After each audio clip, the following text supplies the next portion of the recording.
So my name's Alex Scott. I'm the Branch Secretary of Together. I'll be conducting today's industrial briefing designed primarily for members in the public service from Together. And we'll be trying to keep the session today to half an hour to try and get through what we need to get through, but also to make sure that people have some capacity to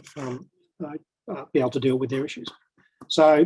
in terms of today, just before I start, I'd just like to acknowledge the traditional owners on the land that we're meeting on across the state and pay my respects to their elders past, present and emerging.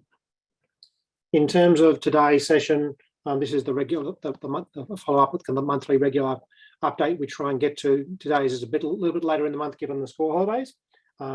But we do have a fair bit to try and get through today in terms of some of the major changes that have occurred and get some feedback from workers and members about exactly where to next. So today we want to try and cover off in relation to the Coaldrake reviews, superannuation, wages policy and COVID. In terms of that process, the Coaldrake review has come down since the last session that we ran.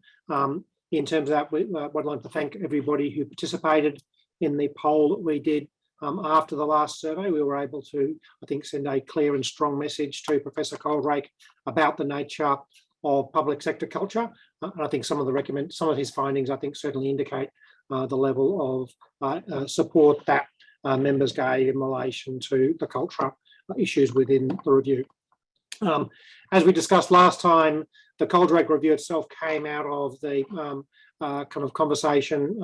that was going on through the Courier Mail in relation to integrity, particularly in relation to a couple of specific senior officers and statutory officers within the public sector. And as a result of that, the Premier made an announcement to have Professor Coaldrake come in and look at a broader review. In terms of the review, it's come up with, and as part of that process, Together met with Peter Coaldrake a couple of times, but also we conducted the poll of union members across the sector to try and give a stronger voice to workers in the review. Some of the problems of the review was it was quite narrow in terms of its terms of reference, but also it was quite difficult for individual workers to feel comfortable about making submissions, given some of the lack of guarantees about privacy that weren't able to be given as part of the review. So the review itself has come down with 14 recommendations. The document itself is quite a large document, but in terms of the broader recommendations, they are consistent with the terms of reference, and they're primarily looking at the kind of interaction between government and integrity agencies and government in terms of ministerial staff and senior public servants. So while it's about a 40-50 page document, the 14 recommendations are quite limited in one level, and they deal with some issues that would have been covered. You probably have seen covered in the Courier Mail and the mainstream media around issues which have been the focus of the Courier Mail and their agenda around lobbyists and the interaction between ministerial staff and ministers and senior public servants. That was also then just after Coaldrake released their review, there was also the CCC review of the kind of issues in relation to the laptop and the Integrity Commissioner. So all those issues came reasonably kind of blurred in terms of the broader public commentary. But as part of the response to the review, or as a precursor to the review actually being released, the Premier gave a commitment to the media that there would be a kind of lock, stock and barrel implementation of all recommendations. I think that was made before the recommendations were seen. But the government has now committed that they will fully implement the 14 recommendations. The bulk of those recommendations deal with issues around the Ombudsman and the CCC and some of those integrity commissioners and the overlap and integration with them. I think the major, apart from the one I'll talk about next, I think the second most significant report really was around the kind of option of what a clearinghouse looks like, having a single point of contact for the public and for public sector workers around where complaints go. And that should be a single point of contact that then farms it out. I think reading what was said in the document itself, as opposed to the final detailed wording of the recommendations, I think there is certainly a question about whether or not it would be seen to be having a winding back of the CCC in terms of some of its investigations, and whether those are better handled by other people, because certainly Coaldrake was very critical of the lack of timeliness in relation to some of those investigations. So I think that was a reasonable step forward in terms of that process. Clearly, there was also some significant recommendations about cabinet processes and the timeliness and the release of that information afterwards. But in terms of the together position, what we'll be seeking to do as part of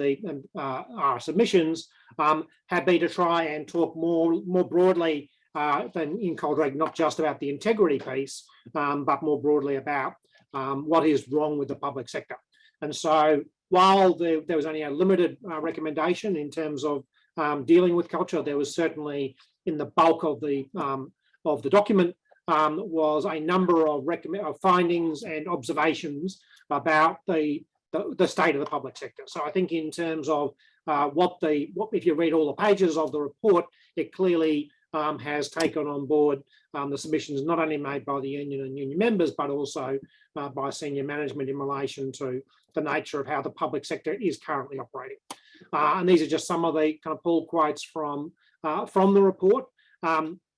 But in terms of this process, clearly Coaldrake has listened and said that there is a problem with culture within the public sector. And in terms of that, in terms of what we were seeking to try and address through this report, as we discussed last time, was about what is the nature of the sector and the culture, and how is that interacting in terms of that process. So one of the things that Coaldrake clearly indicated and looked at was the Working for Queenslanders survey, and the fact that he had reviewed some of those findings and shown that the findings of Working for Queenslanders, as most public sector workers would be aware, was highly critical of different parts of the sector. That the sector doesn't have a consistent culture across the sector, but certainly in terms of one of his initial comments, but didn't make a final recommendation per se, was that the public sector needed to be listening more to its workforce and be more open to a conversation about where its culture was at. And in terms of that, one of the comments was about the need to try and increase the conversation out of the Working for Queenslanders survey, and having those processes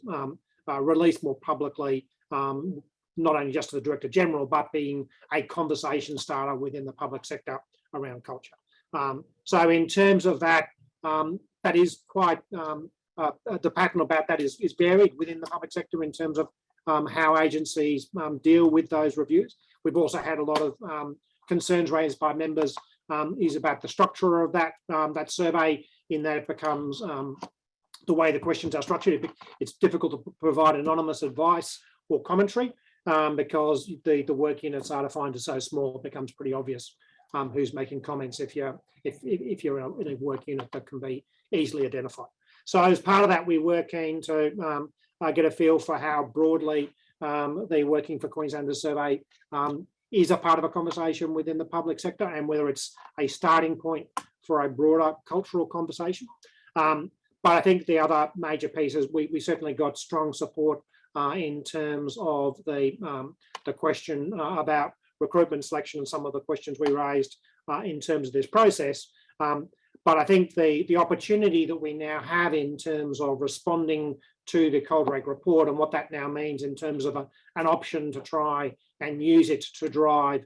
better workplace culture and improve members' working lives, is about what the general view around culture looks like. So certainly we know from feedback from members and from delegates that not everywhere is as good or as bad within the sector. And what we're trying to work now through is, given the commentary from Coaldrake around culture, whether that is something that the members see as something that's worth together pursuing. So in terms of if you have a good workplace culture and you're comfortable with the way the system works, and you think you're valued and rewarded in that process, it's something that we should, that together wouldn't be seeking at a workplace level to deal with. But if members are saying at a broader level that you would be seeking to engage more, that you think the culture isn't great, that is something we would then be seeking to try and work through and use the platform of Coaldrake as a way of engaging around the issue of culture. And I think the results today are reasonably consistent with the results we've got previously when we've been trying to survey members about this question. And that really is looking at that the answers, that the kind of the question is reasonably split. There are significant areas of the sector which have a good culture. There are larger areas which have a bad culture, and there are other areas where it's somewhere in the middle. But I think that really then provides the kind of the platform for where we go next in terms of this process. And that really is the question then of is there an ability for us to work off the limited recommendations, but the broader commentary and findings from Coaldrake around the issue of public sector culture. And so in terms of that, the initial Union Office response was working through, while we've been engaged and we've met and we've discussed with the implementation team, initially what that looks like. My concern was that there was going to be a tick the box approach to the response to the survey, to the Coaldrake report, and that would be that they go through the 14 recommendations and tick them off one at a time in relation to the Ombudsman or the nature of the integrity commissions and those other activities. Where I think Coaldrake was saying there are 14 things to deal with the underlying problem and the underlying issues as talked about by him, but only in a offhand part of the actual recommendations is the issue of workplace culture. So what I'd be seeking support from members for, if it's something that's important to you, is to engage with government to say it's good that they've given this lock, stock and barrel commitment to implement the 14 recommendations, but they need to deal with the report, not just the recommendations, and the depth of and I think the challenge with the report, and my criticism of would be that there is a large amount of commentary that doesn't necessarily get connected into one of the 14 recommendations. It's a one-liner, it's part of one line in relation to culture, but there is damning commentary in the report to say that there is a problem with culture in the public sector. And so in terms of that, what we would be taking from today would be based on there seems to be overwhelming support in relation to that we should be seeking to address culture as an issue, would be that we would then be saying that the commitment to Coaldrake shouldn't be a commitment to the 14 recommendations, and that we would actually be then seeking to engage more broadly with government, with the implementation team, and also with each agency to say that this is a call to action, that what we've seen in the independent review, that there is a problem with culture, they need to be starting to address it and looking at the causes of the bad culture. And some of those are issues in relation to bullying, the issues in relation to kind of unrealistic timeframes in terms of response, and a range of those issues. So I think that is significant in terms of Coaldrake saying those things exist. The opportunity as well as a challenge for us is then to be able to move outside the 14 recommendations to the broader issue of culture and say it's not good enough just to say you've ticked the box by saying you've responded to each of the 14 recommendations. The challenge for governments to respond to Coaldrake is to fix the culture and to engage with workers and with their unions around how do we actually improve public sector culture. And I think the other thing that is significant in terms of looking at what Coaldrake has found is also that there is going to be challenges in terms of the thinning out of the sector, particularly in terms of the kind of One William Street policy kind of area, and looking at that and the role of contractors and consultants in terms of the kind of outsourcing of what is significant public sector work to external agencies, and what that's done in terms of not only damaging decision-making within government, but also about the loss of capacity that's occurred in that space. And in terms of that process, what we would be, I think there's some commentary in that that is also consistent within the broader challenge in relation to the future of the sector we're looking at now in a tight labour market, particularly after the state budget has removed some of the limitations in relation to recruitment and selection as part of the savings and debt plan, is the question about whether or not the government needs to shift to becoming an employer of choice. And certainly Coaldrake's commentary around this, I think, was helpful. And that is that because of a range of changes, because of the toxic culture in large parts of the sector, the hollowing out because of the use of contractors and consultants, that the public sector is no longer seen as an employer of choice. And if we're going to have the best quality services to the Queensland community, as well as the best policy advice to Queensland government, we've got to have the best people. And in terms of that, what he made a number of comments about it, but it wasn't a formal recommendation. And these are quotes once again from his report that says that the government should become an employer of choice. And that, I think, is an opportunity for Together to engage around that, not only through our collective bargaining arrangements, but more broadly across the core, and more broadly to start to say, having a conversation that in a tight labour market, it is going to be harder and harder to get people to work for the public sector. Particularly if wages are less attractive,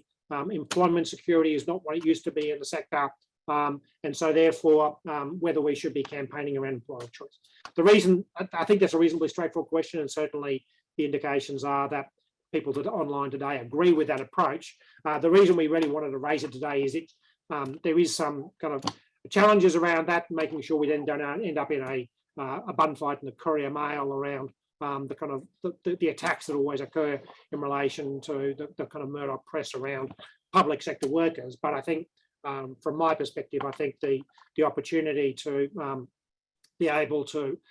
use Coaldrake to say, we've got a fixed culture. The way that culture is about how middle management, as much as kind of ministerial staff, treat workers, and that it's not just that focus on the lobbyists and ministerial officers. We've got to focus on the whole system. But that only goes certain ways in terms of addressing the hollowing out of the public sector, and that if the government wants the best advice and if the government wants the best services to the Queensland community, they've got to be open and honest about the fact they've got to have the best people doing that. And that the way that the public sector has been treated over the last kind of decade or so, during Newman and then more recently, that the government is no longer the employer of choice. And that needs to be a conscious discussion if there's going to be a challenge around finding new staff, that is going to have to be something that is going to be significant in terms of a process. So the main reason we wanted to ask about that today was more around the issue of whether or not there was people were comfortable with the fact going out publicly with government and saying, not only do you need to with culture, but they need to have an honest conversation about why people would want to work for the public sector in a more holistic way, particularly around things like working from home and some of the areas where the private sector used to be as flexible as the public sector, but certainly in terms of a range of those kind of flexible work arrangements, work from home, superannuation, the public sector is becoming less and less attractive relative to the private sector, and so therefore there needs to be an ongoing conversation in relation to that. So that's really what we were looking at in terms of the Coaldrake kind of process. But I think in terms of that, then the challenge for us then is what we were able to do in terms of the getting the integrity review to start talking about culture was based on the fact that members participated in that survey that we did after the last monthly briefing. And we were overwhelmed by the number of members who were able to kind of document the fact of their concerns in relation to recruitment and selection and the culture issue. And then we're able to take that to Coaldrake and say, not only have you got a small number of individual submissions, and they were limited given the nature of that process, but this was an issue for the whole sector. And so therefore being able to move from the individual to the collective, I think that work that you did in terms of involvement prior to his report was significant in changing the tenor of the commentary. and I think was the driver in relation to him making the comment about culture, and hopefully a stepping stone in terms of him making the comment about employer of choice. What we now need to do is make sure that the report doesn't just go to dust on the shelf, and that we're able to use this opportunity to go back to government and start talking about the fact that we want to change the way the sector operates rather than just those 14 recommendations. And so what that would look like would be going back in the same way we did last time to try and provide a collective voice to say there is a cultural problem, that the majority of public sector workers want to have a conversation around culture, around an employer of choice, and force governments to consult about the Coaldrake report rather than just the Coaldrake recommendations, and not allow particularly the implementation group just to be focused on a tick the box exercise to say, yes, they've dealt with Coaldrake because they dealt with his 14 recommendations, but to say they need to deal with Coaldrake to talk about a rejuvenation of the public service and a rejuvenation of the public sector, because his commentary around the hollowing out, his commentary around the challenges of the culture, and the need for a strong view of the public service to be driven from the centre by the Public Service Commission is very significant. But you wouldn't, if you read the 14 recommendations, you wouldn't necessarily understand the gravity and the significance of his broader commentary and his broader findings. So what we'll need to do to be able to make that happen is really going to be having to ask workers and Together members to be active in that workplace, because the more people we can get involved in that campaign to say to government, it's about culture, it's about employer of choice, the more people who we're speaking on behalf of in that engagement process, the more likely we are to be able to shift the debate away from the kind of the micro recommendations about how cabinet papers are published or how they deal with lobbyists or the intricacies of how the ombudsman operates, to a broader conversation about how the 200,000 public sector workers are employed, what it looks like in terms of that process. So while we've got the kind of broader process in relation to the question of the Public Service Act review, and we've made some significant benefits out of that, and that's still well on track. What we'll be hoping is then to say, well, okay, let's talk about that, but now let's talk about what are the fundamental changes to the sector that we need post Coaldrake moving forward, rather than being limited to his recommendations. So the other issues that we wanted to cover off today was talking about the wages policy. In terms of government, this will be more relevant to some people online than others. It's not relevant to the core public service who are up for renegotiation next year, and child safety who are up for renegotiation next year. But for education, for health, for transport and main roads, we have a number of our agreements up for renegotiation this year. And in terms of that process, we have been working through the wages policy issue. And in terms of that, we are now going to be out for consultation later today. The government, because of the work done by members, the government has moved its wages policy from 2.5% per year for 3 years for agreements signed this year to being 4%, 3%, plus a one-off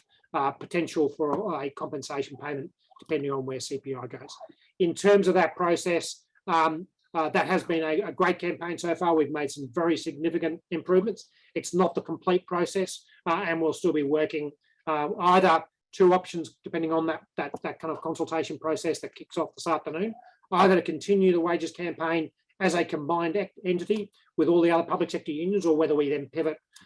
to specific agency negotiations within the broader framework of that revised wages policy. So we'll be asking members not only about their view of the revised wages policy, but also about their willingness to get involved, because that's going to be the key question about our power to win, but also then having to have that conversation with a number of the other significant public sector unions, and particularly the teachers and nurses who are earlier in the bargaining process than us, and so therefore have got not an issue just about wages policy, they've got a complete collective agreement that they're consulting their members with. Our agreements in the majority don't come up until August, September this year for health and for schools and education. Transport's a bit earlier, but there is that question about what that looks like compared to the broader question of what the kind of wages policy looks like. But as part of those conversations, we have had a significant win beyond bargaining in relation to superannuation, and that really is focusing on the issue of shift penalties. So as Q Super historically moved from a penalty to a kind of pension system under state super, to a defined benefit system under Q Super, to an accumulation system more recently under Q Super, shift penalties weren't included in superannuation, unlike workers in the private sector. So our members who work shift work had about a third of their salary excluded from the super calculations, which was a significant detriment to them. So the government has agreed, partly because of the changes to the SGC occurring over the next 3 years, but they had to move on that shift penalty decision. So there is a government policy that will apply across the sector outside of bargaining to allow for shift penalties now to be included for those people who are in the accumulation fund. If you want shift penalties to include in your super, you'll have to shift from defined benefit into the accumulation fund because of the way the defined benefit works. And this is a prospective rather than a retrospective change. But for other public sector workers, the change the government has agreed to in terms of this process is at the moment for everybody outside of shift workers, the general role for super is the employer puts in 12.75 as default, and you have to put in 5% as a default. If you put in less, the employer puts in less. The government has agreed that should change, because particularly given the SGC changes in the private sector, and that workers will be in a position to move away from the situation of having a compulsory 5% contribution. So in terms of that process, what will be happening over the next 12 months, and we're in negotiations with each of the payroll providers as well as with Q Super, we'll be giving workers the option in relation to changes to the super about whether they want to contribute that 5% of their own money in pre-tax dollars to superannuation, or they want it in their own pay packets now. That will be significantly reduce their final retirement benefit, because the total contribution will shift from potentially 17.75 to 12.75. But on an individual basis, will give workers that choice about where they want that money to go. Are they at the situation where they want it now because of the challenges of cost of living, or do they want to have it in terms of the put it into a longer term superannuation arrangements, which has obviously some tax benefits and some benefits around that. But while that's going to have to be an individual choice, and whether that's good or bad for individual workers will be your own choice, the advantage that this will have is now it's your choice, where prior to this, we were in a situation where the government wouldn't made it compulsory if they were going to contribute 12.75, that you were forced into 5%. That was becoming untenable as the SGC in the private sector, the superannuation guarantee levy in the private sector increased. That was becoming untenable, but now we're in a situation where that's no longer going to be the case, and workers will have that individual choice. We'll certainly be recommending that people should have take financial advice about that, but it's better than not having any choice prior to that process as well. We still need to work through what that looks like, I think, around the employer of choice bit and the future of superannuation, because clearly the public sector previously has been attractive to workers because of the higher superannuation rates. At the moment, we're now looking at situations where superannuation is going to become the same as the private sector if these changes continue, which will be potentially significant in terms of the employer of choice component, which we talked about with earlier in terms of the Coaldrake piece. Finally, in terms of the COVID stuff, with the COVID conversation is continuing in terms of the mandates. Clearly, we are facing a significant increase in terms of COVID rates at the moment. We've seen the Victorian government urging that the work from home arrangements be reconsidered by employers. The Queensland government hasn't said that yet, but certainly that would be something that we need to be talking to government about and saying they need to have an appropriate response. In terms of the mandate, we've seen that the CHO mandate has now been revised and removed from schools. And so those people who weren't vaccinated are now able to return to work in the school environment. In corrections, there's been an employer mandate introduced as the CHO mandate was withdrawn. So corrections continues to have a mandate applying within corrections. And in health, the previous mandate, the employer mandate was predated a CHO mandate, so therefore that reverts back.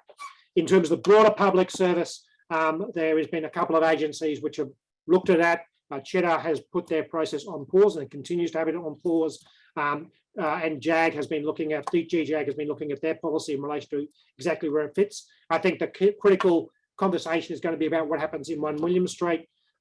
They have now agreed as part of that process to do it through a workplace health and safety lens. And so there has been a workplace health and safety committee formed to address the issue in relation to whether the mandate is still appropriate for 1 William Street. I think that the outcome of that, I think, will have a ripple effect as to the broader question for other agencies around whether those mandates will continue to apply. That process has been ridiculously slow. It has been going on for a couple of months now, as I reported back to this group, but we still haven't seen an answer. We've sought to escalate that issue, but also the issue of what happens from a HR perspective to people who have chosen not to be vaccinated, because clearly, as the world evolves in terms of the changing nature of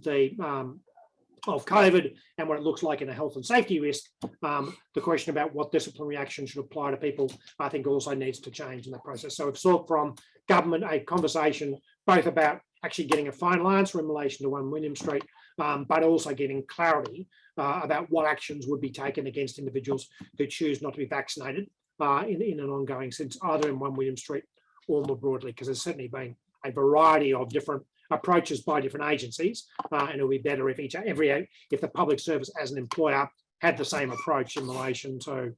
treating their staff the same in terms of keeping them safe, but also treating the staff the same in relation to what happens with vaccinations or otherwise. So I know we've run a couple of minutes over time today. I'm sorry, the kind of Coaldrake conversation took slightly longer than we scheduled it for, but I think we certainly have got some clear indications from people online today that you are interested in us talking about culture, you are interested in us campaigning around that and about employer and choice. And so therefore, we do have that unique opportunity to try and drive that conversation, and we'll come back to you and the broader membership in the next week or so to talk about how do we then make that a reality, moving from commentary in the report to actual action in workplaces, and moving in conversation away from the 14 recommendations to practical change about culture and making sure that workers and public sector workers are treated fairly and appropriately by their employer.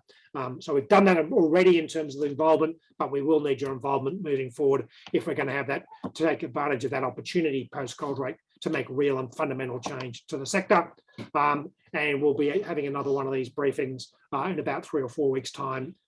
to provide some advice on that. And we certainly encourage people. I know we weren't able to get through all the questions, and we weren't able to get through all the chat today, given the number of people online, but we will follow up with you, and we'll do the follow-up email later today to ask you in relation to, particularly in relation to what you would be willing to do in terms of being able to drive that campaign, and also make sure we can get clarity around exactly which agencies have the cultural problem. So please respond to that email when you get it for us later today. I'm sorry if I spoke too fast towards the end of today's session as we ran out of time, but please dial in next time, and thank you everybody for the work you've done, particularly on the Coaldrake review. Your involvement did make a real difference, and those of you in those agencies who are part of the wages campaign, you've made some significant advancements there as a result of your activism. There is a real opportunity to make a difference in the weeks and months ahead, but that will only happen if we can get enough public servants, enough public sector workers to be involved and make sure their voice is heard rather than shelved as part of that Coaldrake process. So thank you everybody for your time, and I will talk to you again at the next briefing.